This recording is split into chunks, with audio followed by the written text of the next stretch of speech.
ଏ ବାବୁଆ କ'ଣ ଖାଲି ଗାଡ଼ିବେ କ'ଣ ବେପାର ନାହିଁ କି କଲେକ୍ସନ୍ ହେଇନି କି ଆଜି ଡାବ ହବ ଏଠୁ ଗଲେ ସେଇ ଘର କାଟିକି ଡାବ ସେଥିରେ କ'ଣ ଆଉ ରାଜନୀତି କାହିଁ ବର୍ତ୍ତମାନ କାହିଁ ରାଜନୀତି କ'ଣ ତୋ ତ ଡାବ ବେପାର ପୁଣି ରାଜନୀତି ତୋ ସହିତ କଥା କ'ଣ ଶାସନ କରିକି ହେଲାଟି ଆଉ ଲୋକ ଏପଟ ସେପଟ ହେଇଗଲେ ଆଉ ଆମେ ଡାବ ବେପାର କରିବୁ ଆଉ ଯୋଉଠୁ ପାଇବୁ ସେଠୁ କାଟିବୁ କି ତମେ ଏଥିରୁ ନଉନା ନୂଆ ଦଳ ହେଲା ନଉନା କିଛି ତାଠାରୁ ମାଝୀ ବାବୁ ହଁ ମାଝୀ ବାବୁଙ୍କ ଠାରୁ କ'ଣ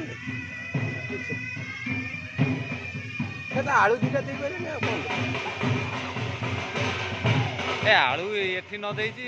ଉତ୍ତରପ୍ରଦେଶରୁ ଆଣିକି ଦବ ଭାଇଆଙ୍କ ଠାରୁ ଆଉ ବାଜା ବାଜିଲାଣି ଯା ଯା ତୋର ଏବେ ଡାବ ମିଳିଯିବ।